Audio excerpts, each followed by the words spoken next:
मेरा public school को इस 65वें वर्ष के लिए बहुत बहुत बधाई।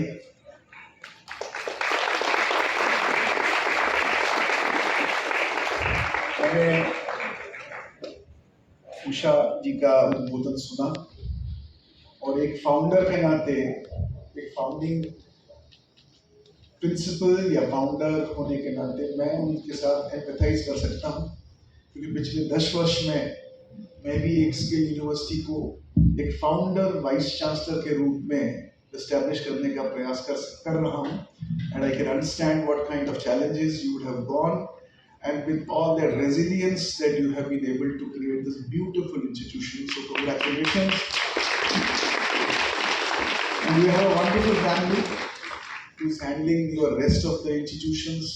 Rohit ji and Vandana ji, आप लोगों को भी बहुत बहुत बधाई इतना अच्छा इंफ्रास्ट्रक्चर, इतना अच्छा इंस्टीट्यूशन खड़ा करने के लिए।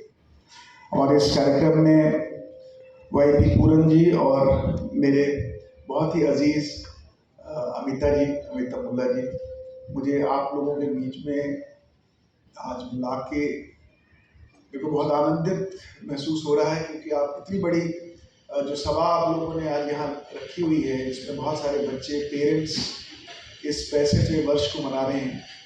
सौभाग्य से आज अष्टमी भी है। और आप लोगों की जानकारी के लिए बता दूं कि आज जैसे हमारे यहाँ विक्रमी संवत होता है जो 2081 वर्ष पूरा कर चुका है, हमारा आज 5100 वर्ष पूर्व भी सप्तऋषि संवत पूरा हो चुका है। बहुत लोगों को इसके बारे में शायद जानकारी नहीं है, लेकिन क्योंकि आप लोगों ने जो मंत्रोच्चारण किया तो मेरा मन किया कि मैं आप लोगों के समक्ष इस बात को भी रखूं। हम लोग ग्रेगोरियन कैलेंडर को फॉलो करते हैं इंडिया में। वो अपना एक प्रकार का कैलेंडर मैनेजमेंट है, कैलेंडर कैलकुलेशन है, कालगणना का एक मैकेनिज्म है। विक्रमी संवत भी अपना एक कालगणना का मैकेनिज्म है, लेकिन भारत का सबसे पुराना कालगणना का जो मैकेनिज्म है वो सप्तऋषि संवत है, 5100 वर्ष पूर्व। मैं यूएस में था एक बार, तो मेरे किसी कुलीग ने मुझसे पूछा था कि 5100 वर्ष पूर्व कैसे हो सकता है कि आप लोग कैलेंडर बना सकते हैं। आप लोगों के पास क्या टेलीस्कोप थे तब कि आप एस्ट्रोनॉमी और चांद सितारों को देख सकते थे? तो मैंने अपने मेंटर से एक बार पूछा था ये प्रश्न, क्योंकि ये सवाल मुझे हमेशा परेशान करता था कि ऐसा कैसे हो सकता है कि लोग उस जमाने में जब कोई टेक्नोलॉजी नहीं, आर्टिफिशियल इंटेलिजेंस नहीं, सिस्टम नहीं, कंप्यूटर्स नहीं, कोई मशीन इक्विपमेंट नहीं, कोई बायोनिकुलर नहीं, या कोई ऐसा इक्विपमेंट नहीं जिससे आप पूरे सृष्टि को देख सको, आप उस सोलर सिस्टम को देख सको, तो ऐसा कैसा संभव हो सकता है? तो मुझे मेरे मेंटर ने बताया कि देखिए, जो आज का कंटेम्प्रेरी साइंस है ये आउटवर्ड लुकिंग साइंस है, ये बाहर की दुनिया को देखता है, उसके लिए वो नए नए यंत्रों का प्रयोग करता है और उन यंत्रों से जितना दूर देखा जा सकता है देखता है। लेकिन भारत का की जो पद्धति थी, भारत की जो रिसर्च मेथोडोलॉजी थी, वो बहुत डिफरेंट थी। वो धारणा, ध्यान और समाधि के कॉन्सेप्ट पर बनी हुई थी। तो जब मैंने धारणा, ध्यान और समाधि के कॉन्सेप्ट को समझने का प्रयास किया, तो मैंने देखा जो हमारे ऋषि मुनि होते थे वो लोग करते क्या थे। जब हमने इन डॉक्यूमेंट्स को पढ़ना शुरू किया, वो जैसे आप देखें कि आप पेड़ है या एक मोमबत्ती है, आपने देखा होगा बहुत सारे योगा क्लासेस में हमें कहते हैं कि त्राटक कीजिए, आप किसी फ्लेम के ऊपर कॉन्सेंट्रेट कीजिए। तो मैंने पाया कि पुराने जमाने में, हजारों साल पहले, हमारे जो ऋषि मुनि सेजेस होते थे, इन्हें किसी, मान लीजिए किसी वस्तु के ऊपर फोकस करने के लिए कहा जाता था, जैसे बोलते थे आप ध्यान लगाइए, और ध्यान की प्रक्रिया इतनी इंटेंस हो जाती थी एक टाइम पे कि वो ध्यान से धारणा में पहुंच जाते थे। और धारणा का मतलब ये था कि slowly between the observer and the observe जो डिस्टेंस होती थी, जो स्पेस होती थी, वो एकदम कोलैप्स हो जाती थी, और जो ऑब्जर्वर था वो एक पॉइंट पे ऑब्जर्व बन जाता था। यानी आप जब किसी पेड़ के ऊपर ऑब्जर्व कर रहे हैं, तो एक समय ऐसा आएगा आपके निरंतर प्रयासों से आप पेड़ बन जाओगे, पेड़ आप बन जाएगा, और आप पेड़ का पूरा ट्रांसपोर्टेशन सिस्टम समझ जाओगे। तो हमारे कश्मीर में एक जगह है जिसका नाम है विचारधारा। ये अमिता जी पता होगी, कुछ कश्मीर के लोग होंगे, तो विचारधान में इस प्रकार के जो सेजेस थे वो आते थे, वो बैठते थे और वो अपना ध्यान धारणा के माध्यम से वो लोग सोलर सिस्टम पे अपना फोकस करते थे। और जब वो अपने धारणा से समाधि में पहुंचते थे, they could understand the entire solar system and then जब वो समाधि से बाहर आते थे तो वो अपनी कैलकुलेशंस देखते थे और फिर उन कैलकुलेशंस को आपस में चर्चा करके वो लोग एक पंचांग लिखते। मैं ये सुन के बड़ा हैरान हो गया, लेकिन कुछ वर्ष पूर्व मैंने एक पुस्तक पढ़ी एंगस मेडिसिन। आप लोग आज की डेट में जो हमारा जीडीपी है, दुनिया की जीडीपी का 5 से 7% होगा, यानी भारत का जो आज का जीडीपी है around 5 to 7% of the total global GDP. Angus medicine is a British economic historian जिसने कुछ वर्षों पूर्व एक पुस्तक लिखी जिस पुस्तक का नाम है the contours of world economy. आप कभी इस पुस्तक को पढ़िएगा जरूर। इसमें उसने लिखा है, उसने दुनिया की इकोनॉमीज को स्टडी किया और हैरानी की बात यह है जो इकोनॉमी आज 5 से 7% है दुनिया की इकोनॉमी का पार्ट, उस इकोनॉमी का जो जीडीपी फर्स्ट सेंचुरी एडी से अंटिल 17th सेंचुरी था वो 35% था of the total global GDP. मैं बड़ा हैरान हुआ, लेकिन यहाँ बात खत्म नहीं होती है। There is another institution called Shrinidhi Kalyanaraman institution in south. उनका क्लेम है कि भारत की जीडीपी फर्स्ट सेंचुरी एडी के पीछे 35% से भी ज्यादा थी, लगभग 50% का उनका क्लेम है। लेकिन मैं एंगस मेडिसिन पे ही रुकता हूँ। भारत में हो क्या रहा था? ऐसा क्या हो रहा था भारत में कि भारत की जीडीपी दुनिया की जीडीपी का 35% है। जब इसका हम फर्दर एनालिसिस करते हैं तो हम पाते हैं भारत की जो शैक्षिक व्यवस्था थी, भारत का जो एजुकेशनल इकोसिस्टम था वो इतना स्ट्रांग था। जैसे आज का जो एजुकेशनल मॉडल है, हमें Harvard, Watson, London business school, Oxford, ये हमें बहुत अट्रैक्ट करते हैं। लेकिन भारत का जो एजुकेशनल इकोसिस्टम था, तक्षशिला, नालंदा, वेदांतपुरी, वल्लभी, शारदा, शाला, जगराला, एक से बढ़कर एक शैक्षिक संस्थान भारत में थे। और इन शैक्षिक संस्थानों में होता क्या था? इन शैक्षिक संस्थानों में जो स्कॉलर्स आते थे, उस स्कॉलर्स के नाम तो मैं गिनता रहूंगा तो पूरा एक दिन निकल जाएगा, लेकिन जिस प्रकार की इनोवेशंस इस भारत से निकलती थी। आप लोग बच्चों को घर में चेस खिलाते होंगे, बहुत सारे बच्चों को ये पता होगा कि ये गेम शायद यूरोप से हमारे देश में आई।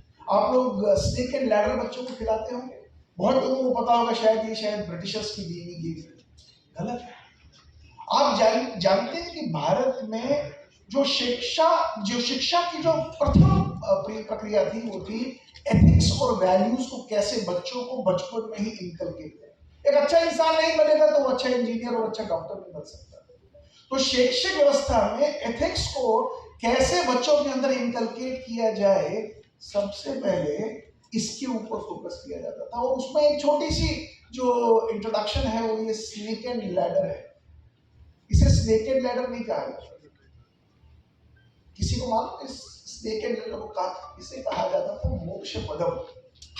क्यों कहा जाता था मोक्ष पदम?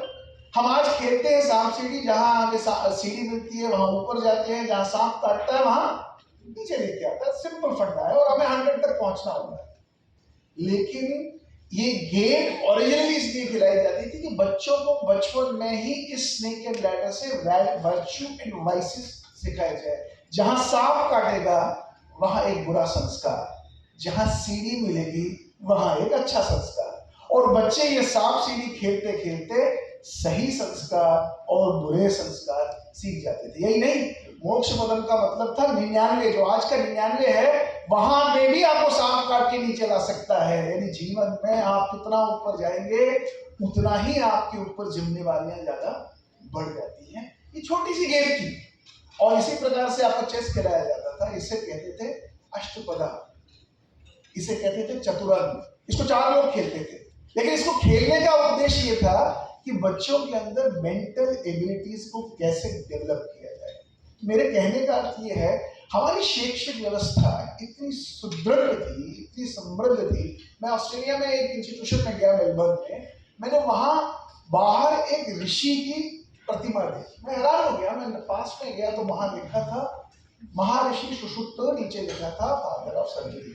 और जब मैंने उसके बारे में अध्ययन करना शुरू किया तो पता लगा हमारे देश में हजारों साल पहले शल्य चिकित्सा और कैटरेक्ट जैसी प्रॉब्लम्स के लिए महर्षि सुषुप्त में सुषुप्त संहिता लिखा हुआ है, और भारत के लोगों को ही ये नहीं पता। ऐसे ही चरक संहिता है। ऐसे आप किसी फील्ड में जाइए, मेटलर्जी में जाइए, आप जो ये शर्ट्स आज पहनते हैं, ये बटन्स लगाते हैं, ये भारत की इन्वेंशन थी। आप जो स्केल यूज करते हैं, ये भारत की इन्वेंशन थी। वेट मेजरमेंट सिस्टम भारत की इन्वेंशन थी। आपका कुतुब मीनार के बाहर आज भी जो लोहे का एक स्तंभ बना हुआ है, ये आज भी इस बात का गवाह है कि भारत के अंदर मेटलर्जी की क्वालिटी किस ऊंचे स्तर तक पहुंची।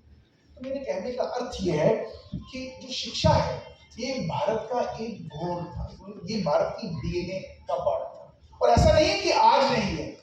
पिछले 8-10 वर्षों में जैसे आज भी हम कहते हैं कि यूएस यूके में या वेस्टर्न मॉडल ऑफ एजुकेशन है, उसके प्रति कोई दुर्भावना नहीं है, लेकिन वहाँ का जो मॉडल ऑफ एजुकेशन था वो पूरा आउटवर्ड मॉडल है। यानी they are looking for an education which creates comforts in the outer world. मतलब आप आपकी शिक्षा को के जो मेजर्स हैं वो है कि आपने कितने कंफर्ट्स बाहर क्रिएट किए।